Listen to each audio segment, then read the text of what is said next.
Smooth, spicy, touch of orange there, crunch of the seeds from the fig. It is altogether very good. I tell you what, next Thanksgiving, I'm going to serve this for my family. In fact, I might serve it to them before Thanksgiving. Okay. Thank you so much for being with me. May God bless you and keep you and make all of your lovely efforts on behalf of people that you adore, come off like that does. Success. Isn't that nice? God bless. See you next time.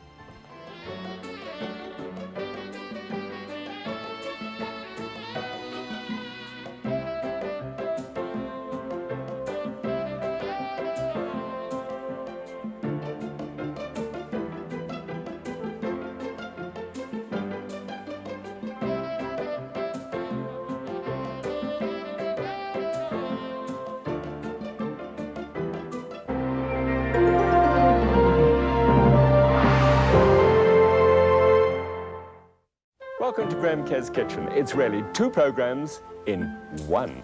This is a series that appeals to your creative side. Food that is sumptuous stuff. How could that be? This is a program about people who want to eat healthy and reduce calories. Actually, it's about food with an aromatic quality that fills the nose. Oh, sure. But it's also about keeping my arteries clean by reducing fat. But it doesn't mean a thing if the food isn't rich and colorful. Maximize the flavor. Okay, but I must have healthy food that I can cook in minutes. I must minimize the risk. So welcome to Graham Kerr's Kitchen, where we get our heads together just for you.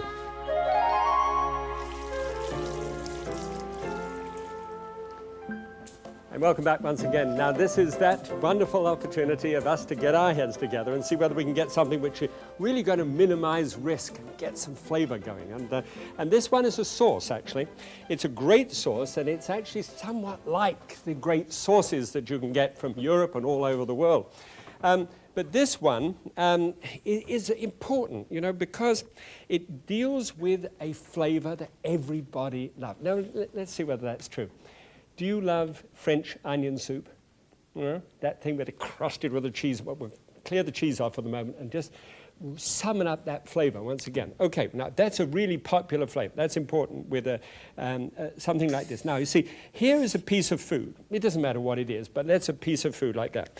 Now, it's very important when you put a sauce over the top of a piece of food like that it doesn't actually fight the food that you're serving it with. And quite a few sauces do. So what I love to try and do in this day is to bring a sauce around to get underneath the dish, to get up underneath the food and make something more of it, especially when I'm not using a lot of fat and a lot of salt and a lot of sugar, okay? So that's what I'm going to do today, create an onion sauce, marvelously carameled onion sauce, and then show you what to do when you've got, Thanksgiving and a load of turkey afterwards, and a great dish to do with that. Lots of comfort. All right, come through.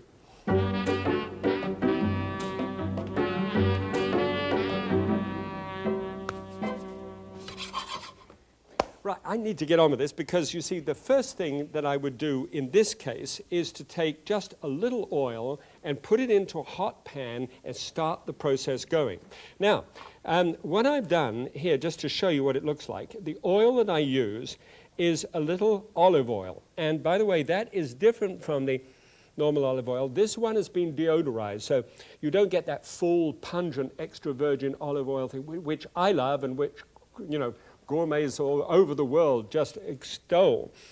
But in this case, I just want something which is right down in terms of flavor for those of you who are not into that kind of thing. So this little charming little fellow here is sesame. That's toasted sesame oil.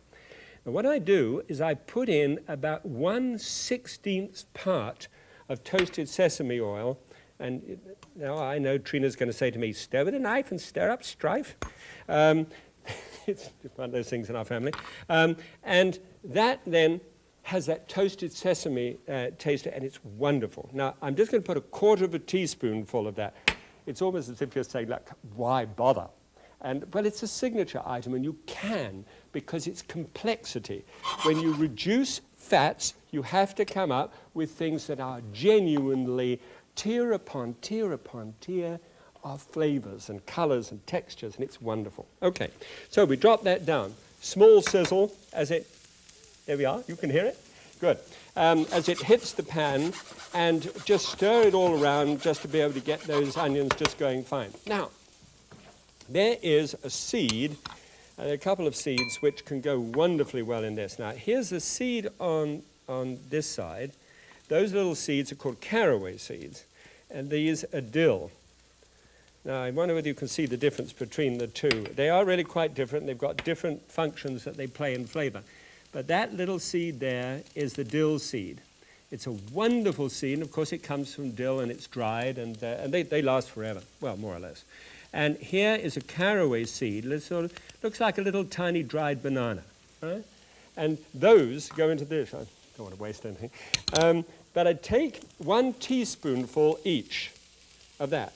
Now, those put into the onions, they get underneath the sauce, and they come up through it, and the flavors are extraordinary. And the moment that you start to fry in those, and it hits the pan, experiment, get down close to it, and it starts to come up and get you, okay? Onions are interesting things. I've just used an ordinary yellow onion, just so that everybody can do this.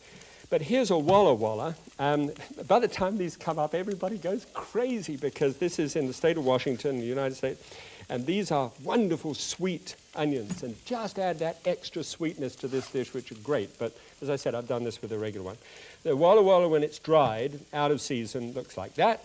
And this one is a Texas 1015, which means on the 10th month, on the 15th day, they plant it. And that's a nice sweet onion as well. And there's a Maui and a Vidalia, which comes from Georgia. I've tried to find out whether in England, whether we have sweet onions, and apparently we don't. So I know I'm going to get 3,000 letters telling me, of course we do, old chap, you know. But anyway, send it in if you want to. Always interested in hearing. Okay, now, when that's frying, it fries for about 5 to 10 minutes. And I'm being sort of elastic about that. It depends how hot you do it. But on a medium-high heat, you can get some idea about how dark that can get down. See, that's before and that's after. So it gives you some idea about how dark it can be. All right, so that's doing there. That smell of the seeds are coming up brilliantly in that as well. To be able to get the texture off the bottom of the pan and into this dish is an interesting job. We do it with 2 things. One, which is a cup full here, that's a cup measure, of beef stock, and also a cup of red wine. Now, if you're not into the red wine thing, I use de-alkalized stuff just in case. But if you're not into that, you could double up on the beef stock. It'll show a difference, frankly, but I don't think it'll be a bad idea at all. So just if, you feel like that. And if you say, just the moment you got to the beef stock, I can't go with you because it's too complicated. Get a can of beef stock, get some thyme, peppercorns, and a few pieces of clove and a bay leaf and some parsley, and nice herbs, and put them in a little mesh ball if you like, or just chuck them straight into the saucepan, and just brew it up for about 10 minutes. It just makes all the difference in the world. It's a very quick way of doing stock, okay? And whoops, I normally pour in the red wine first. 1, 2, 3, 4, 5, 6, 7, 8. Okay, 8 ounces, that's 1 cup, you see. Now, see the color of that? That's why the red wine is such a good idea, because the color mixes with a color which has now come off the bottom of the pan.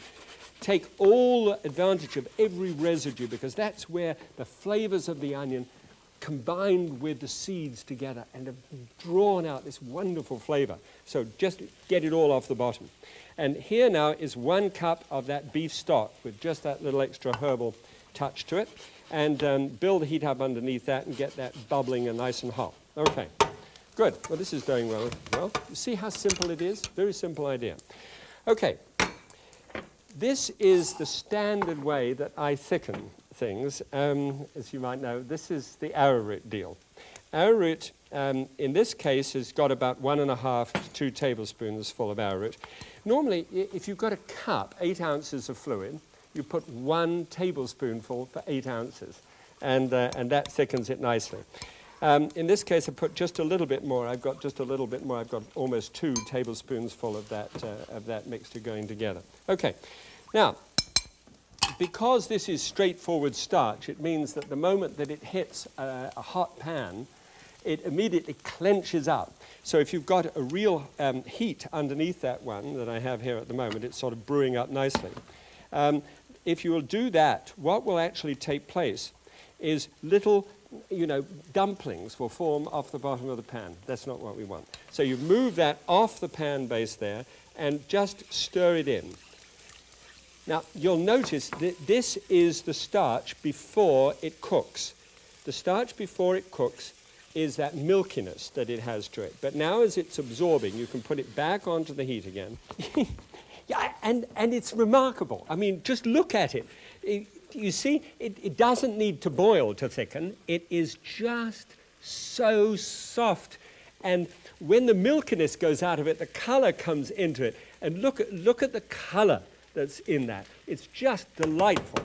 Now, because it's so brilliant and because the arrowroot is so glossy, you could actually leave it just like that and just serve it. But I've got an idea that if you want a smooth sauce, if you don't want sort of all the bits of onion all over it, then what you can do is you simply slosh, I'll just show you a little bit of this. Just slosh a little of it into a blender, all right? And put the lid on the top and just give it at high speed, just run it for about, 30 seconds. I haven't really timed it to be sure. And then take a couple, in this case I've gone to the absolute apex of gastronomy, is a hot turkey sandwich. This is bread underneath and then, the turkey on the top. All right. Now, in this case, you simply take a spoonful of it and dress whatever you're serving on the top, like so. And it's thick, but it isn't, that thick. It doesn't mask in terms of flavor. It has a wonderful appearance. Tastes good too. And this one then, if you want to get it really thin, thank you, you then pour this. But look what happens. When you do it with this, it's a very nice, thick, glutinous kind of sauce, but it loses some of its sparkle, doesn't it? And because the sparkle comes from the lights hitting this with the arrowroot. But what you've actually done, you've taken the white of the onion and whizzed it into that and kind of, I think, lost it a little bit. I put a little parsley on the top of that if I was going to serve it like that, but I'm just really wanting to test the sauce itself, just the sauce. So there's the basic technique, simple one, isn't it? Just put it together and great dishes can be supported from underneath. Really, the interesting thing is that this can make a tremendous amount of difference when it comes to numbers. So I've never really sat down to a piece of turkey rather than a sauce like that, but it's the sauce that I'm really getting at the present moment. Okay, get back to the taste of that in a moment. See, that is the glory of a sauce which comes under something and lifts it up. By the way, thanks for letting me know about screwing up the paper. I will draw on the other side later. All right, now, these are the numbers, and this is how it works.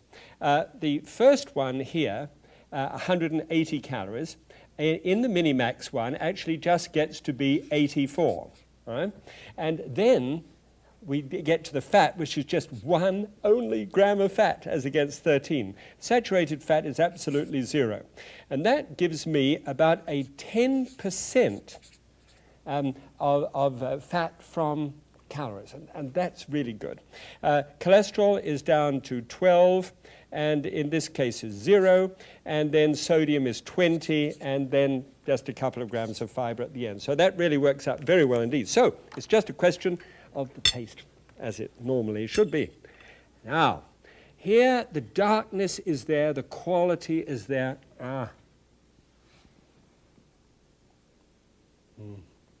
It's amazing how sweet that is. That is a sweet thing, and it rolls over the taste. It's got that slight smokiness which you get from sort of cooking for quite a while, and I can really taste the caraway seed in it. It's really good. That works well.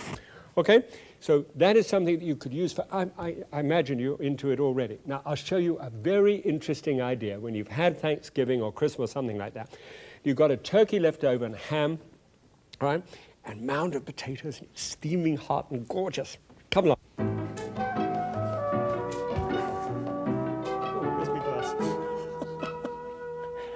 Nearly lost my glasses for a moment. Okay, now here is the sauce. It's on the go from just a little while before. I took out such a lot of it, but I think just stay nice and cool or hot, and we'll deal with it. All right, now let's say that we've got the typical Thanksgiving turkey sliced into it, piece of ham on the side, and it's the day after and you're wondering what to do with the leftovers. Well, this is one of the things that you can get to.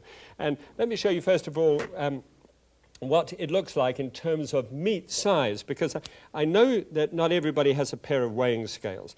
If you go to the deli, now I'm just simply taking us to the place that if it isn't Thanksgiving, Christmas, and you want to do this anyway, so go to the deli, and ask them to slice it real thin. I mean, so thin that you can read the other slice.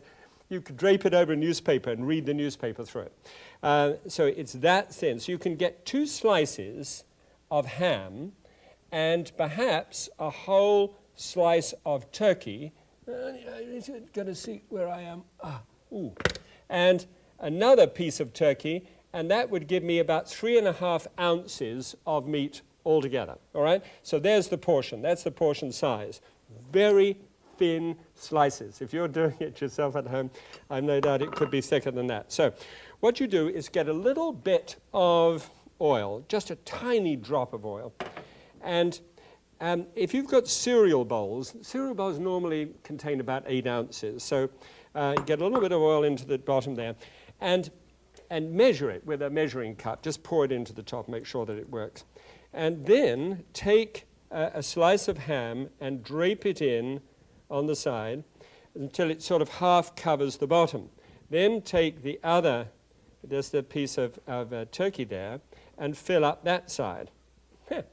Then you can just sort of chuck it in at will. There we go. It's a nice portion. I don't think, actually, I have a sense, I couldn't see the other side of the weighing scale, but I have a sense that it was just a little over. So I want to keep it to 3.5 ounces. All quite low fat and very lean ham. Okay, so there it is, over the top. Now, this is a russet potato, quite an ordinary one here. About 8 russet potatoes gives you about 3.5 pounds. And can you time me for a moment? Anyone got a stopwatch? Ready? Go. Okay. I need to be timed. I'm not out for a world record. I'm out to make a point here about peeling potatoes. I was in the army once and had to do this sort of thing just because I was who I was. Matter of fact, what I did, I said to the sergeant on the line, I said to him, "What's that?" He was holding a little yellow piece of material on the end of a sort of spoon and was about to serve me with it. And he said, "Yours is not to reason why, yours is to eat up." And so I took it and I shaved a piece off it and sent it to the Ministry of Food, this is in England, and asked them for an analysis about what this was, because I was interested. And 2 weeks later, the commanding officer sent for me and said, "Did you send this to the Ministry of Food?" And I said, "Yes, sir." And he said, "Well, for your information, it is Yorkshire pudding, and you have 2 weeks confined to barrack. March out."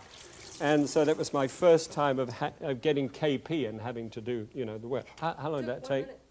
Hey, 1 minute? 1 minute. 1 minute. Okay, now here's the point. It's 1 minute of personal KP labor. Do you want to do that? I don't know, but where you're coming from. But you can get powdered potato, and you can short-circuit all of that and get to it immediately. The only difficulty is that I find with powdered potato that it's kind of floury. For me, it isn't the same as fresh potato. So, 1 minute, you've got eight minutes to peel the potatoes as against sort of opening the package and going for it. So, it's your choice. Into warm water, 1/8 teaspoonful of salt, bring it to the boil, and cook it for just 10 minutes. Now, after 10 minutes, which is how long this has had, just strain them out through a colander, and then, I think I'm going crazy, then what you do is just pour it right back in again. Now, when they're completely dry, they've got enough moisture locked up in those potatoes. It's amazing, actually, just how much there is. And for 10 minutes longer, you put it on a low heat and put a towel on the top, and they steam out. And so what was a waterlogged piece of potato is now perfectly cooked, and that has a sort of flouriness on the outside, you see? Now, that is perfectly cooked potato.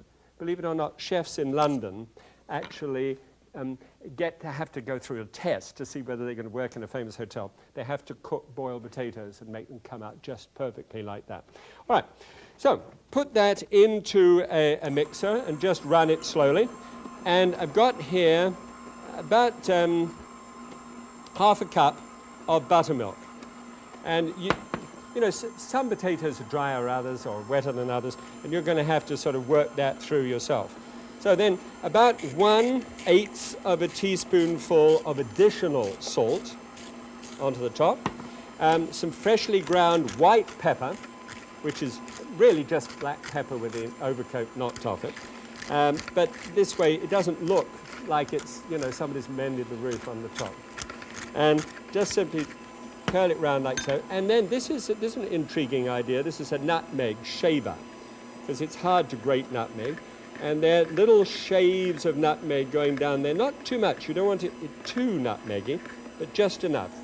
But again, about 1/4 teaspoonful would be fine. All right, so that is all whipped up, and it starts to sort of combine together. Very low speed, all right? Good. And now, just take some of this. Now, this can be hot, or in this case, of course, it's cold. But you take a spoonful of it, and if you're doing it hot, then it's quite easy to do.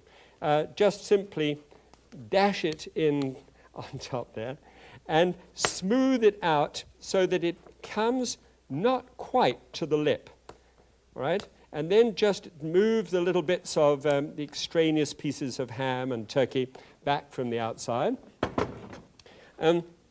Then the way that I like to do this is to put, for a family, is to put foil on the top of it, stick it in the oven, and just heat it up, right? Then everybody gets it nice and hot. Put a plate on the top. This is the time when you pray. And just put a knife underneath, and it should all... I said this is the time you should pray. And it all comes out and looks absolutely marvelous, doesn't it? A nice mound of the meat over the top. And then with that spoon, where's the spoon again? You just make a depression on the top there, so as to hold some of this. When it comes out, it's hot, it's gorgeous. Then take the sauce that you've made and simply pop the sauce over the top like that, so that it runs like lava flows down the outside. And then a little bit of parsley rain down on top, all over. In fact, when you're doing dishes like that, just overdo it a little bit more. Throw a little parsley around the plate as well, and it looks great. Great. Good. All right, now you see, you remember that technique here? They are now on this low heat, steaming through. It's really hot, steaming towel. You could use it to shave afterwards. Just comfortable food. All right, now there is the dish. Let's see how this compares with the sort of thing that I did earlier on. It's that famous hot turkey sandwich. So there it is on the dish. Now, look at it for a start. It's glistening as it glistened before. It's got nice texture to it. Looks pleasant on the plate. This one is the standard with whipped potatoes on the side, or bread underneath it, and slices of turkey and that cream turkey sauce. Let's compare the numbers and show you just what this looks like. Okay, believe it or not, the thing that we have used so much in the past is 893 calories for that size there. And in our case, we've dropped that to 422, virtually cutting the calories in half. 22 grams of fat drops to 3 grams of fat. And then, of those 3 grams of fat, just 1 gram is saturated, which means that we've only got 6% of the calories that are actually coming from fat, which is really terrific, especially around, you know, Thanksgiving time, that sort of thing. Okay, cholesterol is down to 33, and then sodium at 7, and virtually, you know, I don't have the numbers today for fiber. Well, that's because I had cereal for breakfast. So those are very good numbers. Now, all it really takes is to actually see what it looks like when you carve into it. And actually, as the family carve into it, they can eat it like a pie. You cut a wedge of it, and there's the hot, steaming, well, you know, and the ham, that's like saltiness, and the turkey, and the potatoes with the buttermilk, and just that touch of nutmeg in it. And that sauce goes so well with it, it's just wonderful. All right? So I really hope that you enjoy it, have a wonderful time. Don't forget, minimize the risks in things, maximize the flavor, and I'll be back with you next week. God bless. Bye.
Welcome to Graham Kerr's Kitchen. It's really two programs in one. This is a series that appeals to your creative side. Food that is sumptuous stuff. How could that be? This is a program about people who want to eat healthy and reduce calories. Actually, it's about food with an aromatic quality that fills the nose. Oh, sure. But it's also about keeping my arteries clean by reducing fat. But it doesn't mean a thing if the food isn't rich and colorful. Maximize the flavor. Okay, but I must have healthy food that I can cook in minutes. I must minimize the risk.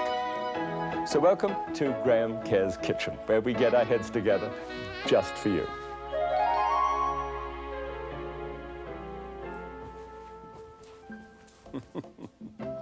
Well, welcome again.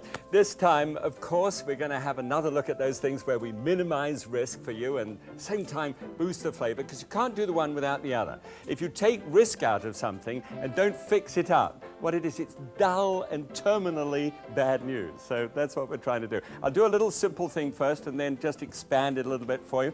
What we call springboarding, so that you can actually see the things that I do and think, ah, neat idea. I can bounce on that idea of his and do my own thing. That's what I'd really love to happen, if you would. All right, first things then, let's have a look at this.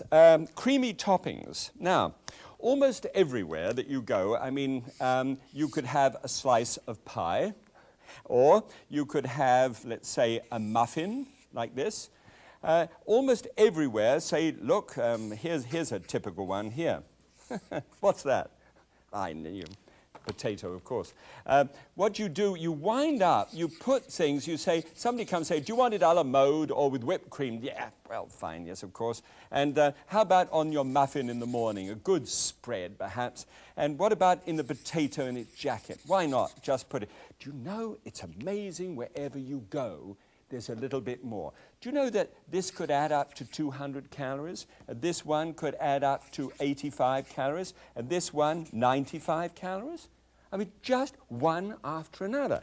So I thought it'd be pretty neat if I could actually get together with you and show you some of the ways of touching each one of these elements, but with less fat in it. Would that be all right? Okay, come, I'll show you how it's done.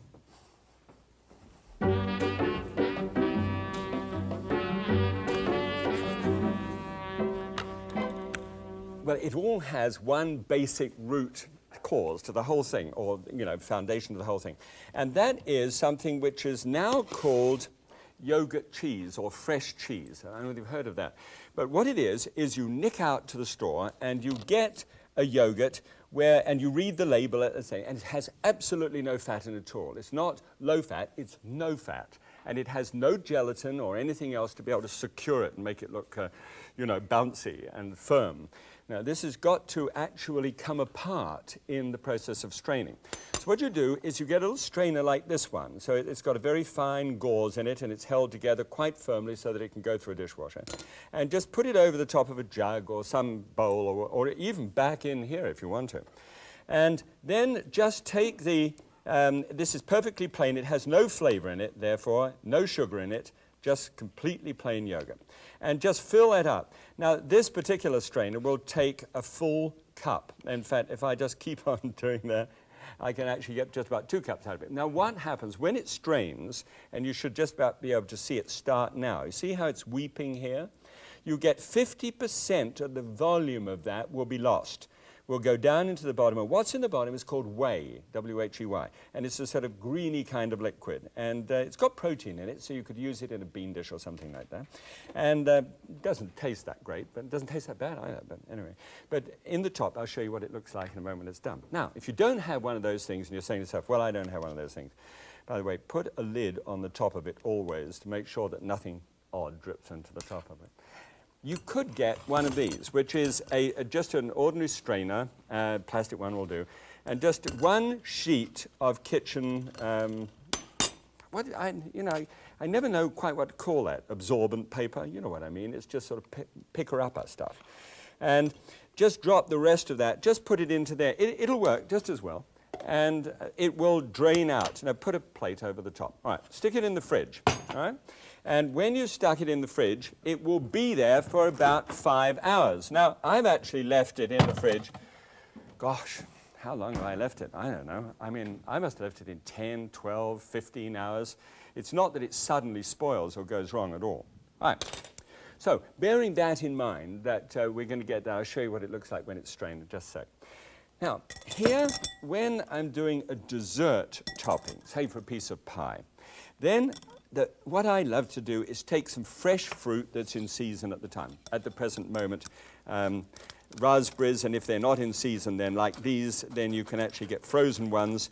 And in the same sort of little stainless steel, so that you can put some weight behind it. Some of the little strainers, if you really pushed on it, you'd go straight through the bottom.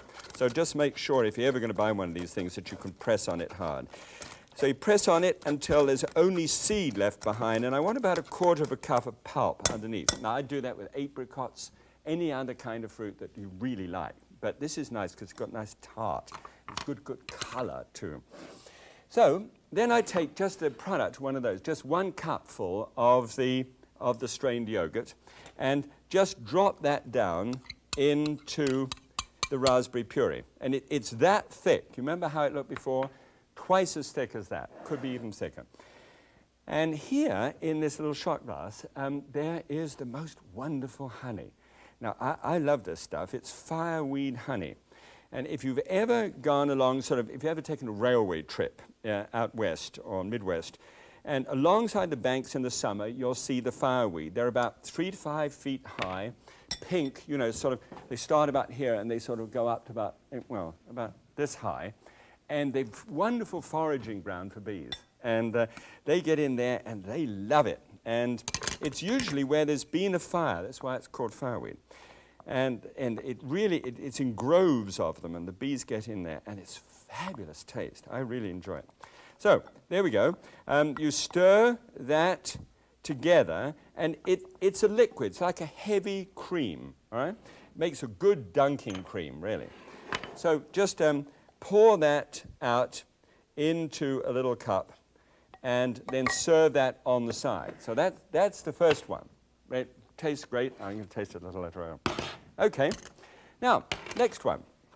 Next one is an intriguing thing because this is with fresh herbs. And so what I've got here is the actual stalk of chive, which of course is all stalk, and also the stalk of parsley. You see how that is? Not the top of parsley, but the stalks, well washed and cleaned, and then chopped up, and they have the most magnificent texture to them. All right? So those are the two textures of the two herbs. And then, same amount, 1 cup, and that you've strained off. And this keeps quite well in the fridge. Now, it's about 1/8 of a teaspoonful of black pepper in there. And just a short slurp of, what's that, Graham? Teaspoonful of maple syrup. Maple syrup, if, this yogurt has bright points like that. It goes like this to the flavor. And when you get maple syrup, it rounds off that little sharp bit. It doesn't taste sweet, but it's a wonderful idea. Okay, that's enough. Then, just put the herbs in, of course. The two herbs, crisp green, and then mix that together.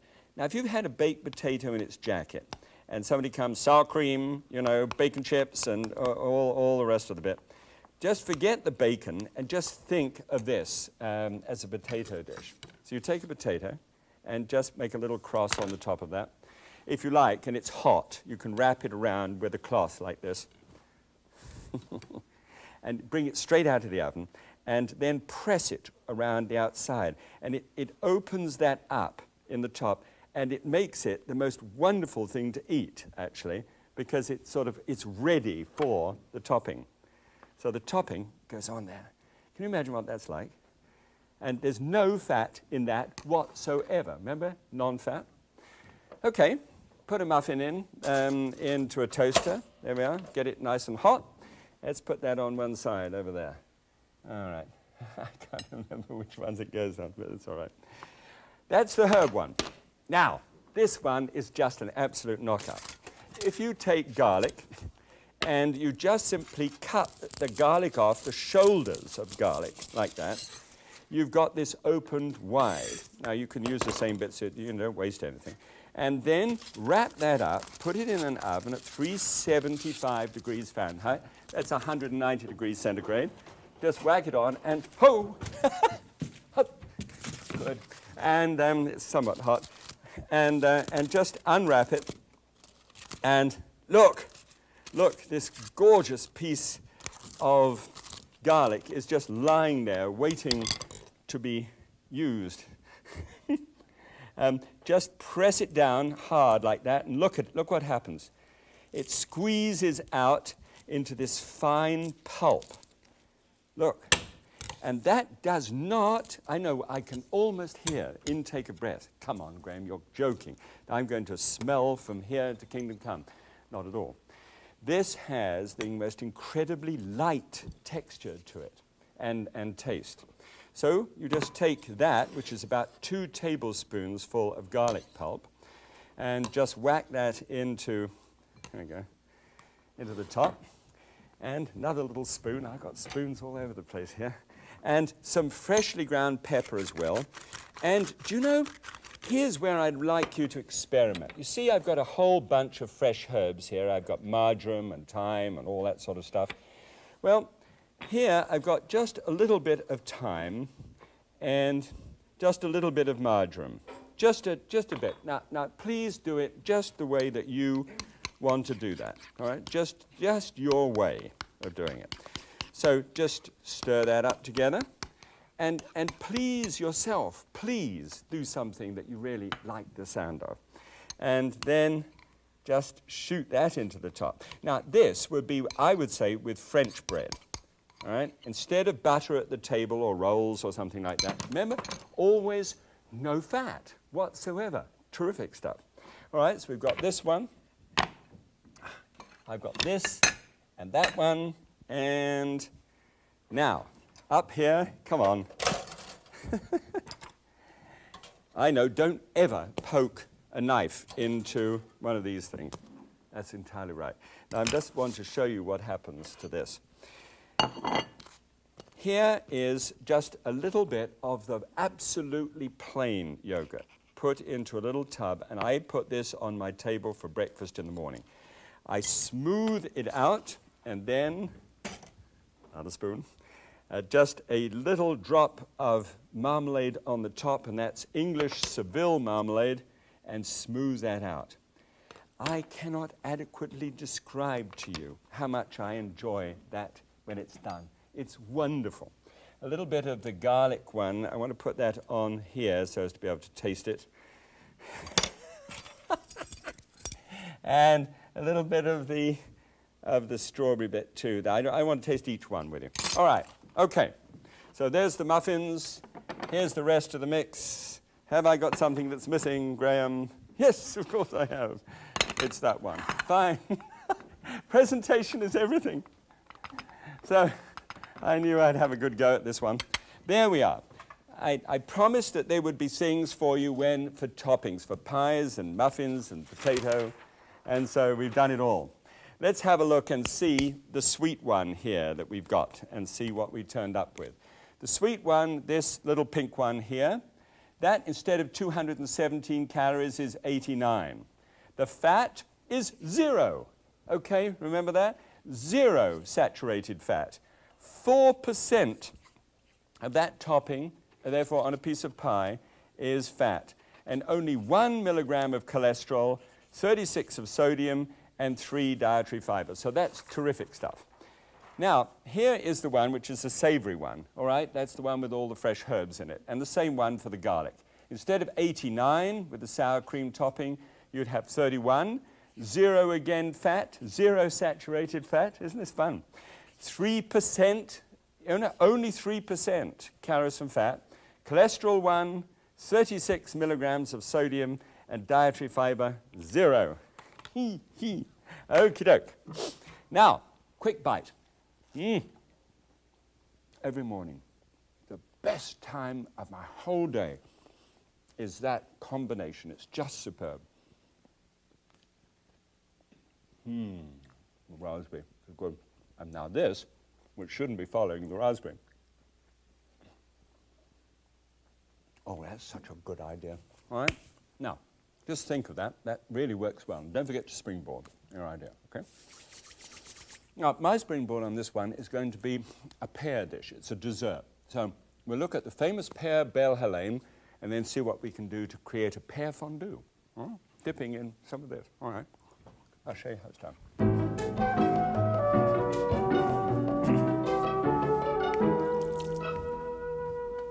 Good. Well, that is such a lovely taste. It's fresh, you know. And after a while, I mean, you will probably miss the butter in the beginning, but after a while, it's amazing how you get adjusted to it and how you enjoy it. Look, several years ago, Trina and I, this is a very green pear, by the way. This is a Bartlett pear, and it's a cooking pear, so if that sort of makes any difference, and it should be a cooking pear. It doesn't need to be one of those very ripe commis pears. So several years ago, Trina and I went to the Eliocabola out of Rome. It's at a little place called Frascati, which is well known for its wines, and it's up in one of the mountains, sort of looking back over Rome. Gorgeous spot. And we had a pear peeled for us by the most charming, aren't they charming, Italian waiter. And he did all of this with a silver, about 400-year-old silver knife and a little fork at the end. And he just kept on talking to us and said, well, signor, you see, and it was so good. And there was the sun was out, and the sort of La Dolce Vita people hang around, and there was a marble swimming pool. I mean, the whole thing was marble, and busts of Caesar, which looked as if they were real. I mean, not real people, but I mean, you know, real old busts. So anyway, he peeled it like this. It was very attractive because he didn't touch it with his hands at all, and then just got down there like that, and proceeded to take all the pits out. And I didn't think of it at the time because I was sort of so overwhelmed by the dexterity of the whole thing. It was about twice as dexterous as this, maybe 4 times. But it occurred to me now, isn't there a lot of trim in a piece of fruit like this? And wouldn't it be great if you could actually do something with it? So I got to thinking about that, and I thought, well, here, how about this idea? I'll put the over there. This is all the trim from just one pear. But if I just put that with another 3 pears, I've got a lot of trim. So, and it's got lots of flavor in it. It's got bags of flavor in it. So I thought, well, look, I put some cloves in it because I love the flavor of cloves with pear, and then some cinnamon as well. and maybe half a cup of brown sugar, just to be able to sort of get some sweetness into it. So, why don't we just do that? Shove all, no, not those. I want to cook those later. Nearly tricked myself. There, all the peel went into the top, and then a piece, the cinnamon and the cloves, and then the brown sugar. All right. And then 2.5 cups. Come on, Charlie. Good. This is in order to save wasting water. 2.5 quarts of water, just about. All right. And put it on the heat, and just turn the heat up, and simmer it then. Right. So you simmer it to extract the flavor from it. So when you're actually finished, it looks as tired as that does. Now, that is extracted. I mean, there's just nothing left in that at all. But what is left behind is spicy. Now, then I simply raised the heat underneath this and boiled that down until it became just one cup of shining innocence, like this. Now, that is, if you roll it around, it almost leaves like liqueur, sort of kind of bathing on the side of the dish. It's just gorgeous. The smell of it is slightly spiced, but the perfume of the pear is just great. All right. So then you see, after you've done that, before you boil it down, you put the pears in there. Do you understand that? I mean, I got ahead of myself. But you put the pears in, and then you cook the pears for half an hour. Right? Then you reduce the stock by half. Now, because the pear juice is in there as well as the trimming, I mean, you've got it absolutely. So that's when it looks like that. Right. So you've got 1 cup, and just pour it into a small saucepan and raise the heat underneath it so as to get it nicely, beautifully, wonderfully hot. And I've got a tablespoonful of arrowroot. I think you know me by now. I love to use pure starch and things.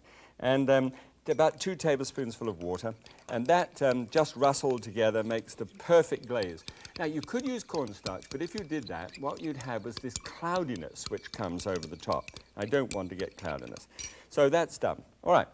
Now, after it's been in there, after these things have been simmering away for just half an hour, they come out, and I'm going to put it on this plate because I saw it earlier on in that plate. Look at that.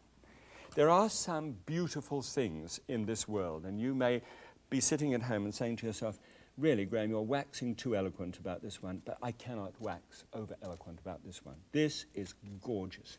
That has just a vaguest little spice in it like that. I can put the knife blade in, it sinks into it, and it's perfect. Right? Now, what I want to do is I want to create a fondue. Remember the old thing that you have in the garage which you haven't used for years? And you can get it out so that you poke a stick in something and then dip it somewhere. Well, I'm going to dip it into that yogurt that I made with the fresh raspberries, the frozen raspberries in there, and thought to myself, if I dip that into that raspberry, what a combination. All right. So I cut all of those up, looks like this. This is just coming to the boil now. So take this arrowroot, move it to the side, never over the heat, stir it in, and then the moment you've stirred it in, you can get it back on the heat again, just to be able to clear and come to the top. Okay, let's get the one in the fridge whilst that's happening. They look so wonderful. Look at that glaze over the top. Everything glistens and it looks perfect. So, and about this stage, it takes that amount of time to be able to thicken up and to be perfectly ready. Now, I took these pears and then dropped this glaze on the top of them. Look at the glaze. Look at the glaze. And there, you can serve it hot if you like, but I really would prefer that went into the fridge and got cold, just like these that have just come out. All right, and then a spoonful onto the plate, and because I was looking for something that was absolutely elegant, without any question of doubt, very simple indeed, leave it like that. And then put this onto the side, and then I'll show you how this actually eats together. Right? Turn the heat off, save money. Come through and I'll show you how it compares actually with the classic dish of all times, perhaps the Père Belle Hélène. But first of all, here, you would lay the little fondue fork on the side with this, and then put this dunking liquid there, have your party guests all the way around it, perhaps make double the quantity, and then you'd be into it. Now, this is the Père Belle Hélène, which is just hot chocolate sauce, ice cream, whipped cream, and poached pears on the top. Down, down. All right.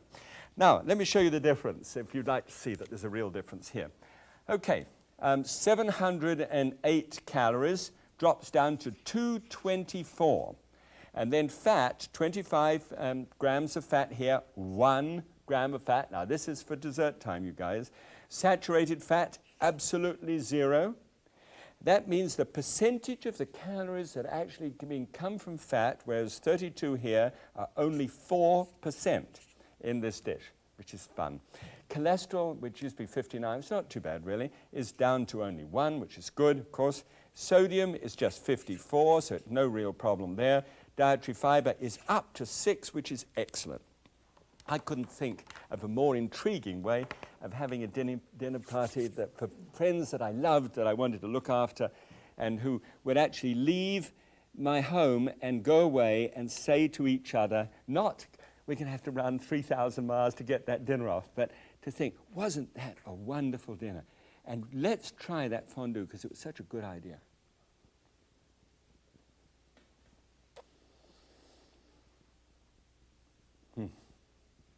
I'm just trying to imagine the kind of food that I would serve first. The tartness, the flavor of the yogurt is just coming through, but the raspberry just peeks over the top of the yogurt and swims around that pear, which is just tender in the mouth. Spicy.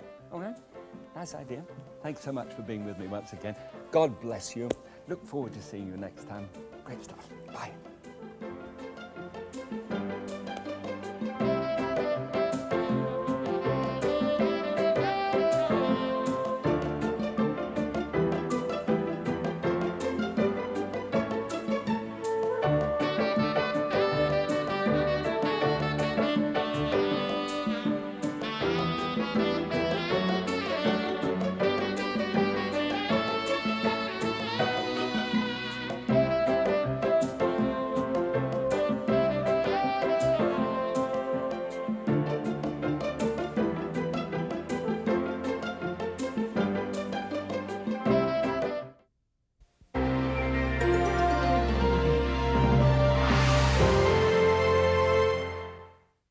Welcome to Graham Kerr's Kitchen. It's really 2 programs in 1. This is a series that appeals to your creative side. Food that is sumptuous stuff. How could that be? This is a program about people who want to eat healthy and reduce calories. Actually, it's about food with an aromatic quality that fills the nose. Oh, sure. But it's also about keeping my arteries clean by reducing fat. But it doesn't mean a thing if the food isn't rich and colorful. Maximize the flavor. Okay, but I must have healthy food that I can cook in minutes. I must minimize the risk. So welcome to Graham Kerr's Kitchen, where we get our heads together just for you.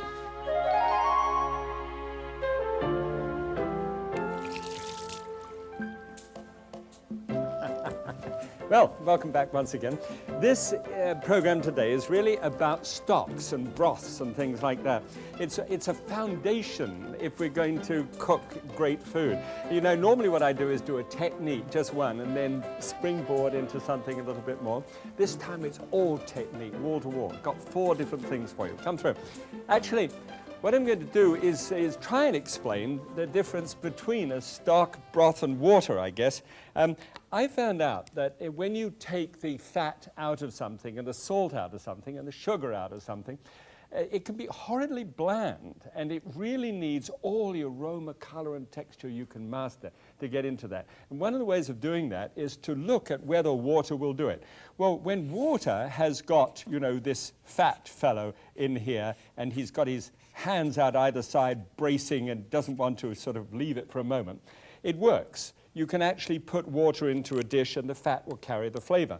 But when we've actually gone to the process of banning fat from the thing, you do need to have this remarkable substance called a stock or a broth. Now, the big A is what I want to try and make the point. It's got to be aromatic. Every single thing that you can do to make that liquid aromatic is important. And so today we're going to look at 4 different ways to make water aromatic. Ready? Come on, let's go.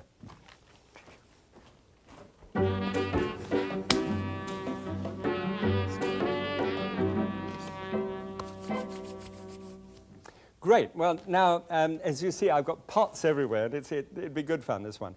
Just 1 teaspoonful of oil in the bottom of a large pot. I don't know what kind of large pot you've got, but you need to have a large pot, something which is going to hold about 12 pints at least in order to be able to make a decent stock. All right. Now, into this, in all stocks that I do have got onions in them. Onions are a fantastic thing to add. And for once, you don't have to fiddle around with the onion. All you've got to do is just hack it up so that there are sort of large pieces. But this is an important part. In everything that you do with this whole process of producing aroma, is there are natural volatile oils in the onion, and that, oil is there, the little bit of sesame in it as well, with olive oil. And now the air is coming up, and it's filled with aroma. You've got to fry it first, and the ingredients have, well, I'm sorry, I shouldn't say got to, but, I feel that you really should. The ingredients should be not tired old pieces of celery, but everything should be fresh and wonderful. It's not, a stop-off point on the way to the garbage, a stock. In this, you need everything as good as it can be. Because really, when you think about it, it's going to get underneath the flavor of other things, and you want to give the other food, which is very expensive, usually all the help that it can get. Good, so that's frying away nicely there. Now, there are, in order to help the aromatic side of it, there are always things like bay leaves. This is bay leaf from the laurel bush, and Laurus nobilis. And this is here some couple of sprigs of fresh thyme. Could use dried thyme. It happens to be one of the herbs that go well when it's dried. Parsley, I prefer fresh, and it's usually available all year round. And then a few black peppercorns and a couple of cloves. Those cloves, you'd probably think, gosh, they're not going to go any distance at all. But they really do. They're wonderful things. They get a wonderful aroma going. You don't have to put it in a mesh ball or anything else like that. Just chuck it straight in. Because, after all, everything's going to be strained off and thrown out anyway. Okay, so there it is, all jumbled around. It doesn't take a long time, by the way, this sort of thing. It just seems to be because it takes, the couple of hours, all right? Now, this is an 8-cup container, right? This is what we call the latte container for Seattle. This is about the standard that most people are involved in. Okay, now, just put that in onto the top. And now you've got to decide for yourself what kind of basic flavor you're going to have. Right? Now, if it's chicken, and this one is chicken, may I suggest to you that you get a 3.5-pound bird, and then just simply take off the pieces that are just really full of bones and could do a better job. I mean, you could pick over this, but you're going to eat a lot of skin at the same time.